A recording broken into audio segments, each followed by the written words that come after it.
Bonjour tout le monde, c'est Noralie. Aujourd'hui, je vais vous parler de quelque chose que j'ai vu en faisant mon épicerie l'autre fois. Il y avait un homme, un jeune papa, avec un petit enfant de 2 ou 3 ans qui était assis dans son chariot d'épicerie. Le petit garçon était ultra tranquille. Tellement tranquille que c'en était épeurant. Pourquoi il était si tranquille? Il avait son petit cellulaire dans ses mains. Ben, son petit cellulaire. Il y a juste un format de cellulaire maintenant, là, mais il avait son cellulaire. Mais c'est plutôt ses écouteurs, des petits écouteurs bleus d'enfant. Le petit, il était dans son monde. Il était complètement dans une autre réalité. Il n'avait pas conscience que j'existais. Il n'avait pas conscience que d'autres clients existaient. Je me demande s'il savait qu'il était dans une épicerie. Je trouve ça triste. Parce que oui, d'un côté, je peux comprendre que le papa, il est peut-être épuisé. Dans une société comme la nôtre, qui est tellement exigeante, des fois, on vient à bout, puis on vient complètement dépassé par les événements, puis on a besoin d'un peu de tranquillité. Puis on a besoin de faire notre épicerie pareil, puis nos tâches, tout en ayant nos enfants, parce qu'on n'a pas nécessairement des gens autour pour les garder. C'est plus comme quand on avait une grosse famille proche et tout ça. Il y a encore des gens qui vivent ça, mais c'est pas tout le monde. Enfin bref, je pense qu'il voulait être tranquille pour faire son épicerie.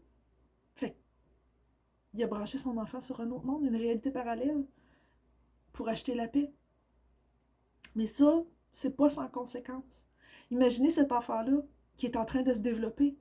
Il est stimulé par rien d'autre que par un écran. Puis ce qu'on voit sur Internet tous les jours, quoi que ce soit, non seulement c'est pas la réalité, mais c'est un rythme extrêmement rapide. Go, go, go, go, ça ressemble pas à ce qu'il y a dans la réalité. Fait que ça fait quoi? Ça fait plus tard des enfants qui vont à l'école qui sont pas capables de se concentrer. Parce que le professeur qui parle en avant, là, plus souvent qu'autrement, et vous le savez, il est très ennuyant, le professeur. C'est rare qu'il jump partout, puis qu'il saute, puis tout le temps pour... C'est pas une vidéo de TikTok, là. Un professeur. Les enfants ne sauront plus comment gérer l'ennui. Ils savent déjà plus. S'ennuyer, comme quand on était jeune, qu'on était, exemple, dans un camping, puis il y avait une journée de pluie entière, puis tout ce qu'on avait à faire, c'était jouer aux cartes. Pensez-vous que les enfants d'aujourd'hui seraient capables de faire ça? Moi, je pense pas. Puis ce petit enfant-là de 2 ou 3 ans, pensez-vous qu'il va être capable plus tard? Est-ce qu'il va être capable d'interagir avec les gens? S'il rencontre quelqu'un qui le salue ou qui lui parle, il va-tu savoir comment interagir avec lui? Il est dans son monde. Puis même, s'il arrive un danger, est-ce qu'il va être capable de le détecter? S'il y a une personne malveillante qui vient près de lui, il va être capable de réagir, puis de crier, puis de dire non? Non, parce qu'il n'est pas dans un même monde que nous. Et tout ça pourquoi? Pour acheter la paix, parce que son père avait besoin d'un peu de paix. Je le juge pas. Je peux comprendre. Mais je pense que lui n'a pas compris les conséquences sur son enfant. Les conséquences à long terme. À l'école, ça ne fonctionnera pas. Il ne sera pas capable de garder son attention. Ça va affecter ses apprentissages pour toujours. Les relations sociales, la capacité à connecter avec les gens. Est-ce qu'il va être capable de lire un bon livre?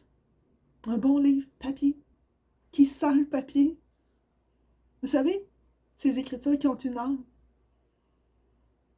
Est-ce qu'il va avoir besoin d'être diverti toujours?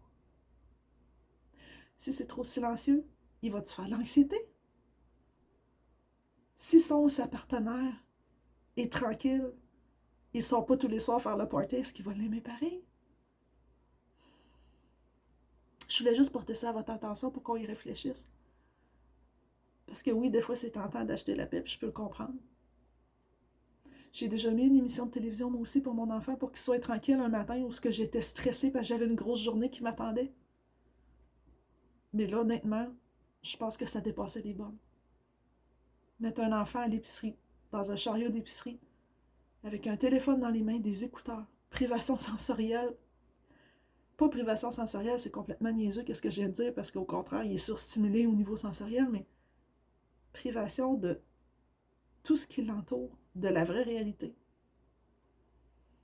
Alors, je voulais réfléchir là-dessus avec vous. Alors, si vous avez aimé mon point de vue, ben faites-moi un petit pouce en l'air. Ça va m'encourager à continuer. Puis, n'hésitez pas à me dire en commentaire, vous, qu'est-ce que vous en pensez? Est-ce que vous trouvez que j'ai raison?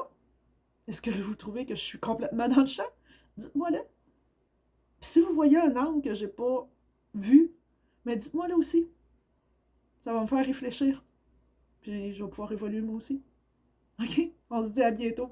Bisous.